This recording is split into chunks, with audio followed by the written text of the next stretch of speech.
Remember, hope is a good thing, maybe the best of things, and no good thing ever dies. From the movie The Shawshank Redemption. Hello, friends, wishing you all a good health.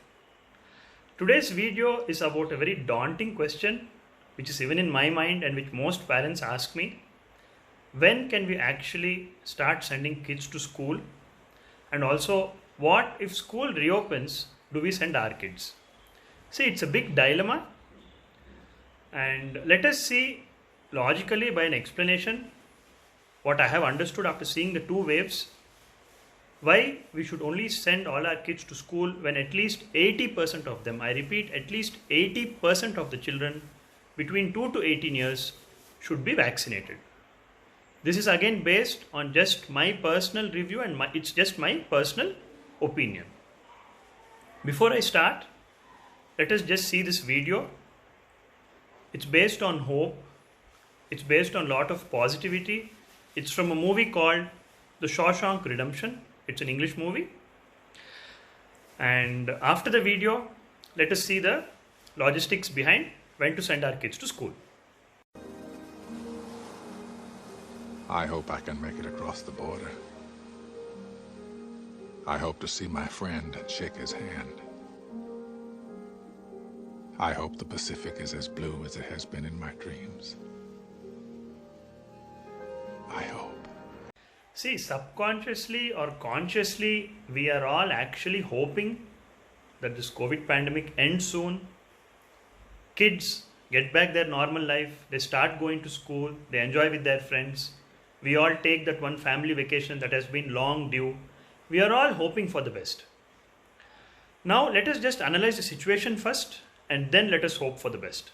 Come on, let's go for it now.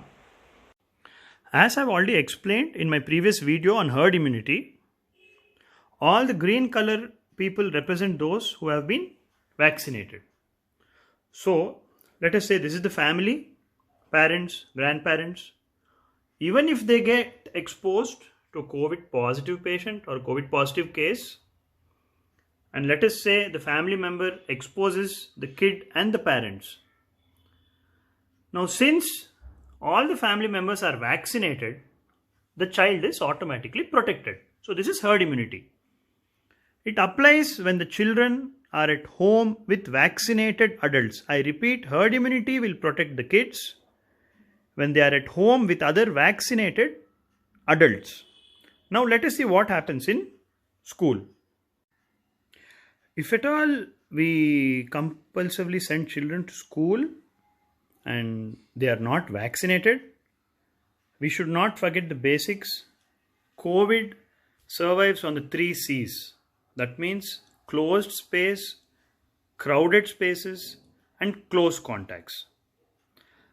Now, these 3 are definitely going to happen in a classroom. A classroom means it's a closed space. There is definitely going to be a crowd of 30 to 40 kids, and all of them are going to be in close contact. So let us see what's going to happen when you keep 30 to 40 unvaccinated children or non-vaccinated children in the same closed classroom. Even if one child is COVID positive, see how he is going to spread the disease to others. How the child is going to spread the disease to others.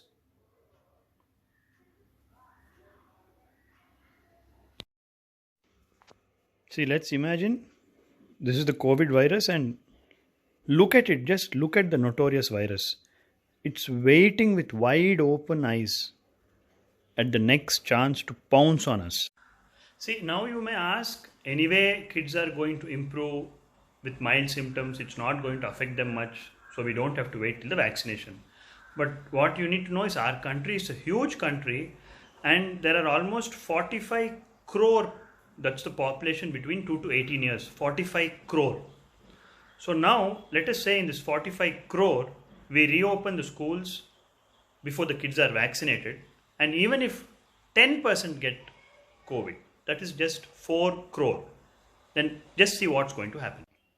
As you can see here, the population of India aged between 2 to 18 years as of now in 2021 is 45 crore. Now let us say we reopen the schools and this entire population is not vaccinated. Even if 10% of the kids turn COVID positive over a period of 1 month, that will be 4.5 crore of the population of children, I'm telling, between 2 to 18 years. And let us say 3% only require admission. That's what the statistics tells. 3% of kids may require admission. So 3% will amount to almost 12 lakh children. After the second wave, you all have definitely realized, especially during the end of April and the first 2 weeks of May 2021, there was an acute shortage of ICU beds and oxygen beds almost all over India because of our huge population. Now, we absolutely don't have 12 lakh beds to manage. We cannot manage pediatric COVID cases if the number amounts to 12 lakh children requiring admission even over a period of 1 month. It is just not there. India does not have 12 lakh COVID beds for children. This is a very optimistic data, but let's all just hope that it happens this way. Our adult population, almost 90 crore, should complete vaccination by December 2021. Ideally, 50 lakhs to 75 lakhs should get vaccinated every day. Come on, all of you, go for it and let us do it fast. And then hopefully let the vaccine get approved for kids so that between 2 to 18 years, which amounts for almost 45 crore of the population, let us say we start the vaccination by January 2022. By June, it should be done. And once it's done, we can all start sending the kids to school. So let's all hope for the best. And as I mentioned about the movie The Shawshank Redemption, it's a story about a person, Andy Dufrank, who has been sentenced and has been imprisoned for 20 years for a crime that he does not commit.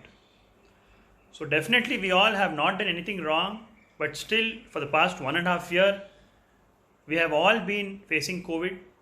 Let's all have patience, hope for the best for another 1 year, and let's hope by 2022, we get back to normalcy, we get our freedom from COVID. In the movie, the hero waits for 20 years and then he escapes from the jail. And he sustains on hope. So let's all hope for the best. I end this video with this last scene from the movie. Let's all hope by June 2022, we are back to normalcy. Normalcy means kids start going to school, they start playing in the grounds, we resume back our work normally, and we get rid of the mask, and we all get back to our yearly family vacations. So let's all hope for the normalcy soon. Thank you.